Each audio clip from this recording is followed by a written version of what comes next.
ഇന്നത്തെ നമ്മുടെ വീഡിയോയിൽ കുട്ടികൾക്ക് 4 മണി സമയത്തേക്കൊക്കെ അല്ലെങ്കിൽ സ്നാക്സ് ബോക്സിലൊക്കെ കൊടുത്തുവിടാൻ വേണ്ടി ഏറ്റവും എളുപ്പത്തിൽ നല്ല ടേസ്റ്റിൽ ഉണ്ടാക്കാൻ പറ്റുന്ന പഴത്തിൻ്റെ നല്ലൊരു പോളയാണ് കേട്ടോ. അപ്പം ഈ രീതിയിലൊക്കെ ഒന്ന് ചെയ്ത് നോക്കാത്തവരുണ്ടെങ്കിൽ നിങ്ങൾക്ക് തീർച്ചയായിട്ടും ചെയ്ത് നോക്കാം. അപ്പോൾ ആദ്യം ഇതിന് വേണ്ടിയിട്ടൊരു 1 ടേബിൾ സ്പൂൺ നെയ്യ് ചൂടായി വരുന്ന സമയത്ത് ഇതിലേക്ക് കുറച്ച് കാഷ്യൂ ഇട്ടിട്ടൊന്ന് വറുത്തെടുക്കുന്നുണ്ട്. ചെറുതായിട്ടൊന്ന് കളർ മാറി തുടങ്ങുമ്പോൾ തന്നെ കുറച്ച് മുന്തിരിയും കൂടെ ചേർത്ത് കൊടുക്കുക കേട്ടോ. രണ്ടും ഇതുപോലെ കറക്റ്റ് വറവായി വരുന്ന സമയത്ത് എടുത്തിട്ട് ഒരു സൈഡിലേക്ക് മാറ്റി വെക്കാം. ബാക്കിയുള്ള ഈ നെയ്യിലേക്ക് നമ്മൾ 1 കപ്പ് അളവിൽ തേങ്ങ ചിരവിയത് ചേർത്ത് കൊടുത്തിട്ട് ഒന്ന് ചൂടാക്കി എടുക്കണം. ഈ സമയത്ത് തന്നെ നല്ല ഫ്ലേവറിന് വേണ്ടിയിട്ട് കുറച്ച് ഏലക്കപ്പൊടി 2-3 ഏലക്ക നന്നായിട്ട് പൊടിച്ചിട്ട് ചേർത്ത് കൊടുത്താൽ മതി.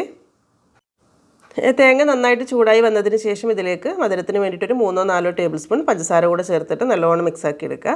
പഞ്ചസാര ചേർത്തിട്ട് കുറേ അങ്ങ് മെൽട്ടായി വരുമൊന്നും വേണ്ട, അത്യാവശ്യം തേങ്ങയായിട്ടൊന്ന് മിക്സായി കിട്ടിയാൽ മാത്രം മതി. ഇതുപോലെ ചെറുതായിട്ടൊന്ന് കളർ മാറി കിട്ടിയാൽ മതി.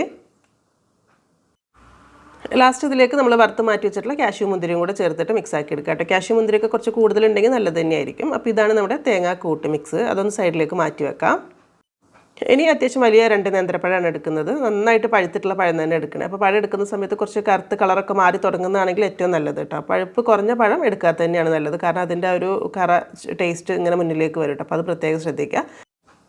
ഇതുപോലെ ചെറുതായിട്ട് മുറിച്ചിട്ട് നമുക്ക് മിക്സിയുടെ വലിയ ജാറിലേക്ക് ചേർത്ത് കൊടുക്കാം. ഇതിലേക്ക് നമ്മൾ മധുരത്തിന് വേണ്ടിയിട്ട് ഒരു 3-4 ടേബിൾ സ്പൂൺ പഞ്ചസാര ചേർത്ത് കൊടുക്കുക. പഴത്തിൻ്റെ മധുരം അനുസരിച്ചിട്ട് കൂട്ടോ കുറയ്ക്കോ ചെയ്യാം കേട്ടോ മധുരം. പിന്നെ ഒരു 1/4 കപ്പ് അളവിൽ പാൽ ഒഴിച്ചു കൊടുക്കുക. ഒരു 2 നുള്ളു ഏലക്കപ്പൊടി കൂടെ ചേർത്ത് കൊടുക്കുന്നത് നല്ലൊരു ഫ്ലേവറിന് വേണ്ടിയിട്ട്. അത് കഴിഞ്ഞിട്ട് 2 കോഴിമുട്ടയും കൂടെ ചേർത്തിട്ട് ഇതെല്ലാം കൂടെ നന്നായിട്ട് അടിച്ചെടുത്തിട്ട് വരാം. തരികളൊന്നും ഇല്ലാതെ പഴം നല്ല ഫൈനായിട്ട് ഇതുപോലെ അരച്ചെടുത്തിട്ട് ഒരു സൈഡിലേക്ക് മാറ്റി വെക്കാം കേട്ടോ. ഇനി ഇത് റെഡിയാക്കി എടുക്കാൻ വേണ്ടിയിട്ട് ഒരു പാനിലേക്ക് ഒരു ഇത്തിരി നെയ്യ് ഒഴിച്ചിട്ട് എല്ലാ ഭാഗത്തേക്കും നന്നായിട്ട് ബ്രഷ് ചെയ്തെടുക്കുക. എന്നിട്ട് നമ്മളിത് വേവിച്ചെടുക്കുമ്പോൾ ഒരു പഴയ തവ അടിയിൽ വെച്ചിട്ട് അതിന് മേലെ ഈ ഒരു പാൻ വെച്ചിട്ട് വേണം, അല്ലെങ്കിൽ പെട്ടെന്ന് കരിഞ്ഞു പോകുന്നൊരു പ്രശ്നം ഉണ്ടാകും. ഇനി നമ്മൾ റെഡിയാക്കി വെച്ചിട്ടുള്ള ഒരു പഴത്തിൻ്റെ കൂട്ടില്ല, അതൊരു പകുതി ഭാഗം മാത്രം ഇതിലേക്ക് ആദ്യം ഒഴിച്ചു കൊടുക്കുക കേട്ടോ. എന്നിട്ട് ഇതൊന്ന് അടച്ച് വെച്ചിട്ട് ഒരു 1 മിനിറ്റ് മാത്രം ഒന്ന് അടച്ച് വെച്ചാൽ മതി. മുഴുവനായിട്ട് വെന്ത് വരുമൊന്നും വേണ്ട, ചെറുതായിട്ടൊന്ന് വെന്ത് വരാനായിട്ട് തുടങ്ങുന്ന സമയത്ത് തന്നെ നമുക്ക് ഇതിന് മേലേക്ക് ആ ഒരു തേങ്ങാക്കൂട്ട് മുഴുവനായിട്ട് വെച്ച് കൊടുക്കുക. തേങ്ങാ മിക്സ് ഒരുപാട് ഇങ്ങനെ സൈഡിലേക്ക് വെച്ച് കൊടുക്കണ്ട, ഈ ഒരു രീതിയിൽ റെഡിയാക്കി എടുത്താൽ മതി കേട്ടോ. അല്ലെങ്കിൽ ഇത് വെന്ത് വരുന്ന സമയത്ത് സൈഡൊക്കെ പൊട്ടി പോകാൻ ചാൻസ് ഉണ്ട്. തേങ്ങാക്കൂട്ട് നമ്മൾ എടുത്തത് മുഴുവനായിട്ട് ഇതിലേക്ക് വെച്ച് കൊടുത്തിട്ടുണ്ട് കേട്ടോ. ഇനി നമ്മൾ ബാക്കി വെച്ചിട്ടുള്ള ഒരു പഴത്തിൻ്റെ മിക്സ് ഉണ്ടല്ലോ, ഇതുപോലെ ആദ്യം ഒന്ന് സൈഡിലൂടെ ഒഴിച്ചു കൊടുക്കുക. എന്നിട്ട് ബാക്കി ഇതിൻ്റെ മേലേക്ക് മുഴുവനായിട്ട് കവർ ചെയ്ത് കൊടുക്കുക കേട്ടോ. ഈ ഒരു പഴത്തിൻ്റെ കൂട്ടൊക്കെ കറക്റ്റ് അളവ് തന്നെ ആയിരിക്കും. നമ്മൾ എടുക്കുന്ന പോലത്തെ ഇതുപോലത്തെ ചെറിയൊരു പാനിലാണെങ്കിൽ കറക്റ്റ് അളവ് തന്നെ ആയിരിക്കും. ഇനി ഇത് അടച്ച് വെച്ചിട്ട് ചെറിയ തീയിൽ ഒരു 20 മിനിറ്റൊക്കെ തന്നെ മതിയാവും കേട്ടോ. ഒരുപാട് സമയമൊന്നും വേണ്ടി വരില്ല, കാരണം പഴം മാത്രമല്ലേ ഉള്ളൂ, മൈദ കാര്യങ്ങൾ അങ്ങനത്തെ ഒന്നുമില്ലല്ലോ. പിന്നെ ഇതിൻ്റെ മേൽഭാഗത്തൊക്കെ കുറച്ചുകൂടെ കാഷ്യൂ ഒക്കെ വേണമെങ്കിൽ ഈ ഒരു സമയത്തൊക്കെ വെച്ച് കൊടുക്കുക കേട്ടോ.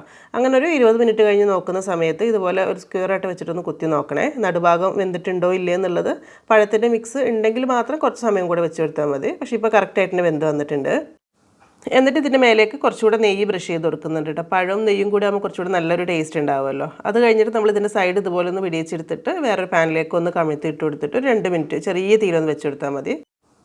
ആ ഒരു സൈഡും ചെറുതായിട്ടൊന്ന് കളർ മാറി കിട്ടാൻ വേണ്ടിയിട്ട് മാത്രം കേട്ടോ. കുറേ സമയം വെച്ച് കഴിഞ്ഞാൽ കരിഞ്ഞു പോകുന്നൊരു പ്രശ്നം ഉണ്ടാവും. എന്നിട്ട് ഇങ്ങ് തിരിച്ച് കമിഴ്ത്തി കഴിഞ്ഞാൽ നമ്മുടെ പോള റെഡിയായി. അപ്പോൾ ഇതാ ഇത്ര തന്നെ അല്ല കേട്ടോ പരിപാടി. ചെറിയ ചെറിയ പീസൊക്കെ ആയിട്ട് കുട്ടികൾക്കൊക്കെ സ്നാക്സ് ബോക്സിലൊക്കെ കൊടുത്തിട്ട് അല്ലെങ്കിൽ 4 മണി സമയത്ത് കൊടുക്കാൻ പറ്റുന്ന നല്ലൊരു സ്നാക്ക് തന്നെയാണ് കേട്ടോ. അപ്പോൾ നമ്മൾ സാധാരണ പോളകൾ കായ്പോളയൊക്കെ ഉണ്ടാക്കലുണ്ട്, പക്ഷേ ഇതെന്ന് പറയുമ്പോൾ പഴമൊക്കെ കൂടുതൽ പഴുത്തു പോയി കുറേയൊക്കെ ബാക്കി ഉണ്ടാകുന്ന സമയത്തൊക്കെ ഏറ്റവും എളുപ്പത്തിൽ ചെയ്യാൻ പറ്റുന്ന ഒരു ഐറ്റം കൂടിയാണ്. വീഡിയോ ഇഷ്ടമായിട്ടുണ്ടെങ്കിൽ ഒന്ന് ലൈക്ക് ചെയ്യാനും ഷെയർ ചെയ്ത് സപ്പോർട്ട് ചെയ്യാനും മറക്കരുത് കേട്ടോ. അപ്പോൾ ഇനി എന്തായാലും എന്നത്തെയും പോലെ തന്നെ നല്ല നല്ല റെസിപ്പീസായിട്ട് നമുക്ക് പുതിയ വീഡിയോയിൽ കാണാം. താങ്ക്